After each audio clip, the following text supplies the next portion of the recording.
Doctor Ahmad পেয়ারা বাগদাদি কথা বলেছেন যে আমি যেই মাত্র ওই স্পেশাল ঘরের ভিতরে ঢুকে গেলাম, ওয়াল্লাহ আমি নিজের চোখে গৌসুল আজম দস্তগীর আর আল্লামা তৈয়ব শাহ রহমতুল্লাহ আলাইহিকে কথাবার্তা বলতে দেখলাম। আল্লাহু আকবার, ইয়া রাসূলুল্লাহ।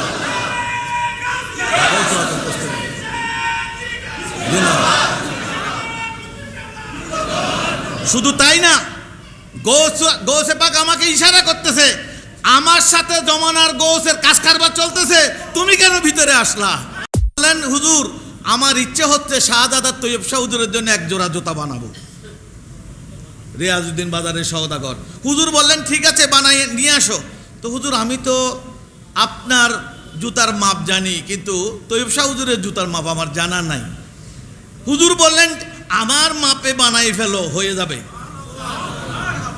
উনি বানাই ফেললেন। 2-3 দিন পরে আবার আসলেন, হুজুর আমি তো বানিয়ে নিয়েছি জুতা, কিন্তু জুতার মাপ একটু পরখ করে দেখলে ভালো হতো, যদি উল্টা পাল্টা হয় আমি আবার ঠিক করে দিতে পারতাম। তো মেহরবানি করে যদি, যেহেতু আপনার পায়ের মাপের জুতা, তাই আপনি যদি একটু পরখ করে দেখতেন।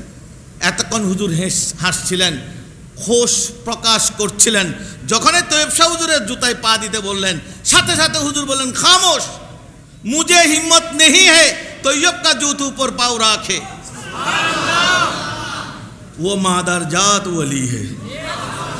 बाबा बोलছেন উনি মাদার জাত ওয়ালি, আমি বাবা হয়ে আমার এই হিম্মত নাই তৈয়ব শাহ হুজুরের জুতায় পা রাখবো।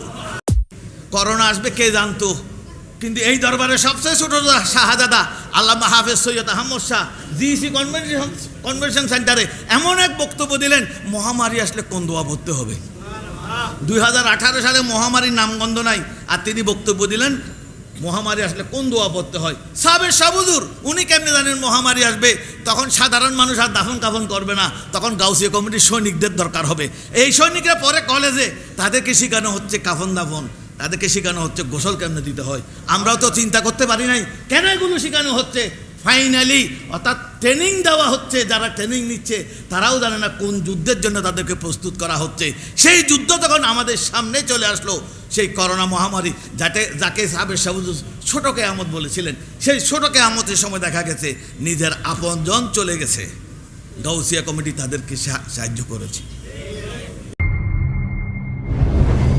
আল্লামা সৈয়দ মোহাম্মদ তৈয়ব শাহ রহমতুল্লাহ আলাইহির 31তম বার্ষিক ওরস শরীফ উদযাপন উপলক্ষে আজকের এই মাহফিল অনুষ্ঠানের সম্মানিত সভাপতি, উপস্থিত সম্মানিত ওলামা ইকরাম, বিশেষ করে চট্টগ্রাম থেকে আসছেন জামিয়া আহমদিয়া সুন্নিয়া আলিয়ার সুযোগ্য মুহাদ্দিস আল্লামা হাফেজ হুজুর গৌসুজ্জামান তৈয়ব শাহ রহমতুল্লাহ আলাইহির ওরস শরীফ মহা ঝাঁকঝমক সহকারে ঢাকায় অনুষ্ঠিত হবে। কারণ আমি 2007-8 সালের ওরস দেখেছি, মনে অনেক কষ্ট পেয়েছিলাম। আজকে শুকরিয়া আদায় করছি, কারণ এখনকার পরিবেশ আগের চেয়ে অনেক ভালো আলহামদুলিল্লাহ। এবং আজকে হুজুর কাবলা সম্পর্কে জানবার জন্যে আপনারা যাদেরকে আমন্ত্রণ জানিয়েছেন, দাওয়াত করেছেন, এবং এখানে যারা আছেন আলহামদুলিল্লাহ গৌসুজ্জামান তৈয়ব শাহ রহমতুল্লাহ আলাইহি সম্পর্কে সবাই কম বেশি অবগত আছেন। আমরা জানি হুজুর আল্লামা তৈয়ব শাহ রহমতুল্লাহ আলাইহি এমন এক উঁচু দরের আধ্যাত্মিক ব্যক্তিত্ব ছিলেন, যাকে চিনতেন আল্লাহর ওলিরা, এবং কেউ কেউ আবার কখনো কখনো কিছু কথা বলে যে তৈয়ব শাহ হুজুর শুধুমাত্র হাফেজ সাহেব। এ কথাটা সত্য নয়। এখানে আমাদের মাদ্রাসার ছাত্ররা যেহেতু আছে এবং শিক্ষক মণ্ডলীরা আছেন, এই জন্য আমি কথাটা আগেই তুললাম। হুজুর আল্লামা তৈয়ব শাহ রহমতুল্লাহ আলাইহি শুধু হাফেজ নন, ওনার লেখাপড়ার শেষ সনদ এই উপমহাদেশের যিনি মুহাদ্দিসে আজম নামে পরিচিত আল্লামা সরদার আহমদ লয়ালপুরীর হাতেই ওনার শিক্ষা সমাপ্তি। সরদার আহমদ লয়ালপুরী কি হেফজ করাতেন না হাদিস পড়াতেন?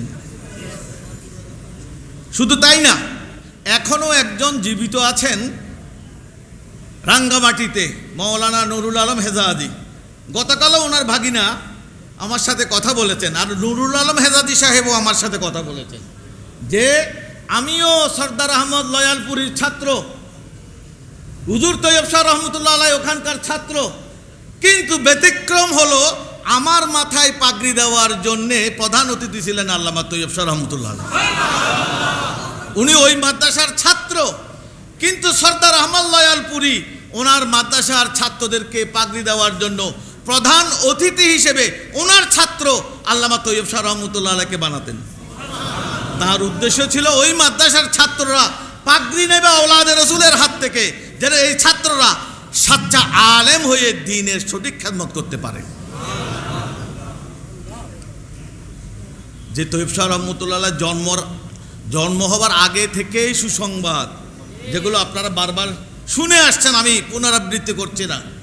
আর জন্মের পরে হযরত শ্রী কুটি রহমতুল্লাহ আলাই যার সম্পর্কে বলেছেন আপনারা অনেকে জানেন। এক ভক্ত বললেন, হুজুর আমার ইচ্ছে হচ্ছে শাহজাদা তৈয়ব শাহ হুজুরের জন্য এক জোড়া জুতা বানাবো। রিয়াজউদ্দিন বাজারের সওদাগর। হুজুর বললেন ঠিক আছে বানাই নিয়ে আসো। তো হুজুর আমি তো আপনার জুতার মাপ জানি, কিন্তু তৈয়ব শাহ হুজুরের জুতার মাপ আমার জানা নাই। হুজুর বললেন আমার মাপে বানাই ফেলো, হয়ে যাবে। উনি বানাই ফেললেন। 2-3 দিন পরে আবার আসলেন, হুজুর আমি তো বানিয়ে নিয়েছি জুতা, কিন্তু জুতার মাপ একটু পরখ করে দেখলে ভালো হতো, যদি উল্টা পাল্টা হয় আমি আবার ঠিক করে দিতে পারতাম। তো মেহরবানি করে যদি, যেহেতু আপনার পায়ের মাপের জুতা, তাই আপনি যদি একটু পরখ করে দেখতেন। এতক্ষণ হুজুর হাসছিলেন, খোশ প্রকাশ করছিলেন। যখনই তৈয়ব শাহ হুজুরের জুতায় পা দিতে বললেন, সাথে সাথে হুজুর বললেন খামোশ, মুঝে হিম্মত नहीं है তৈয়ব का जूत ऊपर पाँव रखे, वो মাদারজাত ওয়ালি है। বাবা বলছেন উনি মাদারজাত ওয়ালি, আমি বাবা হয়ে আমার এই হিম্মত নাই তৈয়ব শাহ হুজুরের জুতায় পা রাখবো।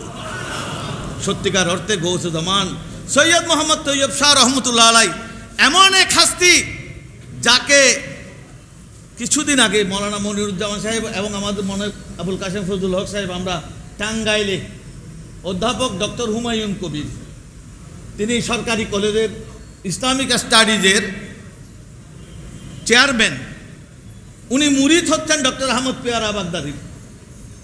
তিনি বলেন আমি আপনাদের পীর ভাই না, কিন্তু আপনাদের খানকায় আসি, কারণ আমার পীরের কাছে আমরা গেলে আমরা হুজুরকে কি বলবো, হুজুর আমাদেরকে উল্টা বলে গৌসুজ্জামান তৈয়ব শাহ। কোনো কথা নাই বার্তা নাই, মাঝখান দিয়ে বলে গৌসুজ্জামান তৈয়ব শাহ। স্বাভাবিক আমাদের মধ্যে এক ধরনের কথা শুরু হয়ে গেল, আমরা কেন হুজুরের কাছে আসলাম আর হুজুর আমাদেরকে বলে গৌসুজ্জামান তৈয়ব শাহ। একদিন উনি এটা খোলাসা করলেন।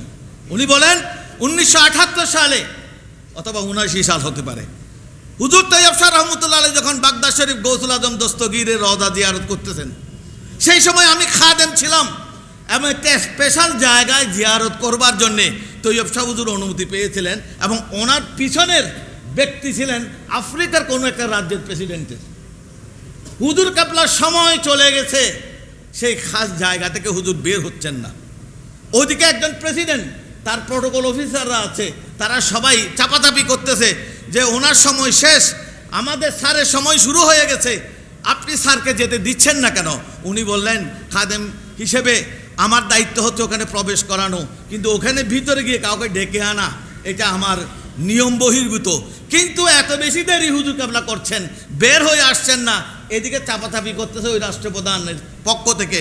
তখন বলেন ডক্টর আহমদ পেয়ারা বাগদাদি কথা বলেছেন যে আমি যেই মাত্র ওই স্পেশাল ঘরের ভিতরে ঢুকে গেলাম, ওয়াল্লাহ আমি নিজের চোখে গৌসুল আজম দস্তগীর আর আল্লামা তৈয়ব শাহ রহমতুল্লাহ আলাইহিকে কথাবার্তা বলতে দেখলাম। আল্লাহু আকবার, ইয়া রাসূলুল্লাহ।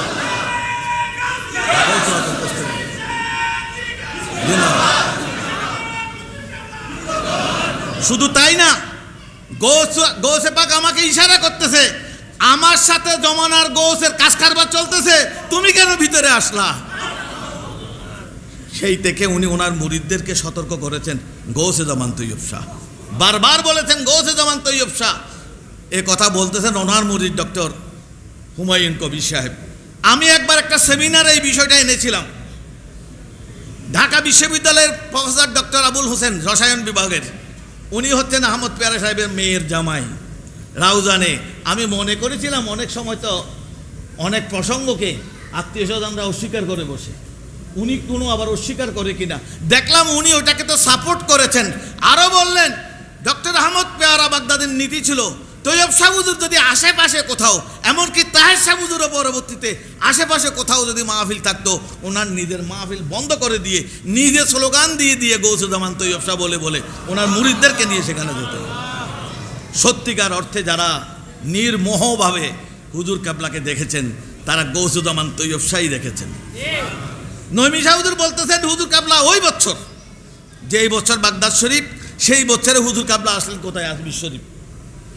আল্লামা হাফেজ আব্দুল জলিল রহমতুল্লাহ আলাইহি ঢাকা থেকে গিয়েছিলেন, শেরে মিল্লাত নইমি শাহ হুজুর চট্টগ্রাম থেকে গিয়েছিলেন, আরও কিছু ভাই যারা সময় পেয়েছেন অল্প সময়ের ব্যবধানে দৌড়ে তারা অনেকে আজমির শরীফ যান। কিন্তু সে আজমির শরীফে নইমি শাহ হুজুর এই ঘটনা আমাদের কয়েকজনকে বলেছেন ঢাকায়, সেখানে আমাদের হোসেন ছিল, ওই কাইটুলের কাশেম ছিল, আরও কে কে জানি ছিল। নইমি শাহ হুজুর বলেন হুজুর কাবলাকে যেই বাসায় নিয়ে যাওয়া হয়েছে আমাদের কোনো পীর ভাই ওই কামাল মঞ্জিল পছন্দ করলেন না, কারণ এটা কোনো সুন্দর নাই, ভাঙ্গাচোরা একটা কামাল মঞ্জিল, হুজুর কাবলার জন্য কোনো অ্যাটাচড বাথরুম নেই, এমন একটি জায়গায় হুজুর কাবলাকে নিয়ে যাওয়া কোনো পীর ভাই পছন্দ করলেন না। হুজুর কাবলাকে যখন অনুরোধ করলেন হুজুর আমরা আরেকটা ঘর দেখি বা আমরা ভালো হোটেল দেখি, হুজুর কাবলা বলেন নেই, আজ আমি কিন্তু এখানেই থাকবো, আমার এখানেই থাকতে হবে। উনি ওখানে থাকলেন। খাদেম হিসেবে যারা হুজুর কাবলার সাথে সফর করতেন, আইয়ুব আলী সওদাগর যান নাই, রশিদুল হক সাহেব যান নাই, মাস্টার কাইয়ুম সাহেব যান নাই। নইমি শাহ হুজুর বললেন আজকে আমার চান্স এসে গেছে, আমি খাদেম হুজুরের। উনি কি করলেন, যেহেতু অ্যাটাচ বাথরুম না এবং দরজার ফাঁক দিয়ে ভিতরে দেখা যায়, এই জন্য কেউ যেন ওদিকে আসতে না পারে, নইমি শাহ হুজুর দরজা বরাবর শুয়ে গেছেন। রাত্রে তাহাজ্জুদের সময় খেদমত করবেন, ফজরের নামাজের সময় খেদমত করবেন, ওই আশায় উনি ওখানে ঘুমাই পড়লেন। হঠাৎ করে শেষ রাতের দিকে ওনার ঘুম ভেঙে গেল, আর রুমের ভিতরে আওয়াজ শুনতেছেন। হুজুর কাবলার রুমের ভিতরে দুইজনে যে কথাবার্তা বলতেছে, এই আওয়াজ শুনে শেরে মিল্লাত নইমি শাহ হুজুর চিন্তায় পড়ে গেলেন, হায় হায় আমি তো আমার জায়গায় শোয়া আছি, আমি তো এখান থেকে যাই নাই, আমার গায়ের উপর দিয়ে কে গেল, যাওয়ার তার অন্য কোনো দরজা নাই, জানলা নাই, এখানে কে আসলো হুজুরের সাথে কথা বলার জন্য। অল্প কিছুক্ষণের মধ্যে দেখলেন যে পটিয়ার একজন হাজী মোহাম্মদ শরীফ, উনি অন্য জায়গা থেকে উকি মারছেন ওই রুমের ভিতরে। উনি নইমি শাহ হুজুরকে ইশারা করতেছেন ভিতরে কি কাজ কারবার চলতেছে দেখো। নইমি শাহ হুজুর ওনাকে থামিয়ে দিলেন। এর মধ্যেই হুজুর কাবলা দরজা নক করলেন, কথাবার্তা বন্ধ হয়ে গেল, তাহাজ্জুদ পড়লেন, ফজর নামাজ পড়লেন, চা বিস্কিট আসলো, সবাই চা বিস্কিট খাওয়ার পর হুজুর কাবলা বলেন এবার সবাই গিয়ে বিশ্রাম করো। যখন সবাই উঠলো, নইমি শাহ হুজুর যখন উঠতে গেলেন, নইমি শাহ হুজুরকে হুজুর কাবলা ইশারা করলেন আপ বেড যায়। সবাই যখন চলে গেল, নইমি শাহ হুজুরকে বললেন যে ঘটনা আজকে দেখেছেন, আমি আমার জীবদ্দশায় আমার ইন্তেকালের আগে এই কথা কাউকে প্রকাশ করবেন না। আমার সাথে গরিব নওয়াজের মিটিং চলতেছিল, আমার সাথে গরিব নওয়াজের মিটিং চলতেছে, আর মাঝখানে আপনারা উকি দিচ্ছেন। যা হোক, যা দেখেছেন এটা আর কাউকে। তাহলে হুজুর কাবলার পজিশন বোঝার জন্য আরও ঘটনা আছেন, এটাও নইমি শাহ হুজুর বলেছেন। আমাদের কাশেম ভাইকে দেখছি আমি কাইটুলির, ওনারা উপস্থিত ছিলেন। বলেন মক্কা শরীফে হুজুর কাবলার সাথে আমি বসে আছি, কে? শেরে মিল্লাত নইমি শাহ হুজুর। হুজুর কাবলা হঠাৎ প্রশ্ন করলেন রসুল পাক সাল্লাল্লাহু আলাইহি ওয়াসাল্লাম তার খাস সাহাবীদেরকে নিয়ে কোথায় বসতেন? নইমি শাহ হুজুর বলেন আমি উত্তরটা দিলাম না, আমার কিছু কিছু জানা আছে, তারপরে আমি উত্তরটা দিলাম না। উত্তর না দেওয়াও এটাও একটা আদব, জানার চেষ্টা, আমি জানি এ কথা বলাটা পীরের সামনে এটা একটা আদবের পরিপন্থী। নইমি শাহ হুজুর বলেন আমার জানা কিছু আছে, তারপর আমি বললাম, আমি চুপ থাকলাম। হুজুর কাবলা বললেন ঠিক এহামে, অর্থাৎ যেখানে আমি বসে আছি এখানে রসুল পাক সাল্লাল্লাহু আলাইহি ওয়াসাল্লাম বসে থাকতেন। এ কথা বলতে না বলতে কোত্থেকে এক লোক আসলেন, হুজুর কাবলা তার সাথে মোলাকাত করলেন। নইমি শাহ হুজুর মাঝখানে, দুইজনে কথাবার্তা শুরু করলেন। নইমি শাহ হুজুর বলেন এই কথা না ইংলিশ, না বাংলা, না উর্দু, না পশতু, না ফার্সি, না আরবি, কোনো ভাষা না। আমি হুজুর কাবলা এটা কোন ভাষায় ওনার সাথে কথা বলতেছে। আর লোকটার চেহারা দেখে আরবের সাথেও মিলে না, এই উপমহাদেশের সাথেও মিলে না, উনি কোত্থেকে আসছেন? এই ঘটনা হয়ে চলতেছে, হঠাৎ করে হুজুর কেবলা হাত তুললেন, দোয়া করলেন, লোকটা বেশি খুশি হয়ে গেলেন, তাড়াতাড়ি চলে গেলেন। নঈম শাহ হুজুর বলেন, আমি তো পিছনে পিছনে লাগলাম হুজুরে, যে হুজুর এই লোককে আপনি কোন ভাষায় কথা বলেছিলেন, উনি কেন আসছেন, আপনি কেন দোয়া করলেন, এগুলো আমাকে বলতে হবে। নঈম শাহ হুজুর যতই বলুক, হুজুর কিন্তু অন্য ঘটনা বলেন, এটা বলেন না। এদিকে বললে উনি ওদিকে বলেন। এক পর্যায়ে হুজুর বিরক্ত হয়ে গেছেন নঈম শাহ হুজুর উপর। মৌলানা সাহেব, ইয়ে জাননা আপকা क्या জরুরত है? নঈম শাহ হুজুর বলেন, আমার ঘুম আসতেছে না হুজুর, আমি ঘুমাইতে পারতেছি না, আমি বাংলাদেশে যাইতে পারবো না, এই ঘটনা আমাকে বলতেই হবে। শেষ পর্যন্ত হুজুর বলেন, এই লোক আসছে ফ্রান্স থেকে, ফ্রান্স, তার সাথে আমার কথা হচ্ছিল ফ্রেঞ্চ ল্যাঙ্গুয়েজে, এবং এই লোক নিজে আসেন নাই, তাকে ওই শহরের কুতুব আমার কাছে পাঠিয়েছে, কারণ ওই শহরে এমন একটা বিপদ আসতেছে, আসমানি বিপদ, এই কুতুবে দেখতেছে কিন্তু ফিরাই দেওয়ার মতো ক্ষমতা তার নাই। এই জন্য তিনি আমার কাছে পাঠিয়েছেন, আমি কোথায় আছি এই লোকেশন ওই ব্যক্তিকে দিয়ে ফেলেছেন, এবং আমি দোয়া করার পর উনি চলে গেছেন। তার মানে কুতুব যেটা পারে না সেটা পারে গৌস। এই জন্য গৌস কোথায় আছে, কুতুব সেই লোকেশন দিয়ে আল্লাহর আরেকজন ওলিকে সেখানে পাঠিয়ে দিয়েছেন, এবং তিনি গিয়ে হুজুর কাবলার কাছে সেই দোয়া চাইলেন, এবং হুজুর কাবলার দোয়ার মাধ্যমে সেই বিপদ থেকে তারা মুক্তি পেল। সুতরাং সময় কম, আমাকে 20 মিনিট সময় দেওয়া হয়েছে। আলহামদুলিল্লাহ, আল্লাহ পাক আমাদেরকে এমন মুর্শিদ দিয়েছেন, দেখার সুযোগ হয়েছে, যাই দরবারের সবাই ওলি, তার বড় বড় প্রমাণে করোনাকালে আমরা দেখেছি। করোনা আসবে কে জানতো, কিন্তু এই দরবারের সবচেয়ে ছোট শাহজাদা আল্লামা হাফেজ সৈয়দ আহমদ শাহ জিসি কনভেনশন সেন্টারে এমন এক বক্তব্য দিলেন, মহামারী আসলে কোন দোয়া পড়তে হবে। 2018 সালে মহামারীর নামগন্ধ নাই, আর তিনি বক্তব্য দিলেন মহামারী আসলে কোন দোয়া পড়তে হয়। সাবের শাহুজুর উনি কেমনে জানেন মহামারী আসবে? তখন সাধারণ মানুষ আর দাফন কাফন করবে না, তখন গাউসিয়া কমিটির সৈনিকদের দরকার হবে। এই সৈনিকরা পরে কলেজে তাদেরকে শেখানো হচ্ছে কাফন দাফন, তাদেরকে শেখানো হচ্ছে গোসল কেমনে দিতে হয়। আমরাও তো চিন্তা করতে পারি নাই কেন এগুলো শেখানো হচ্ছে।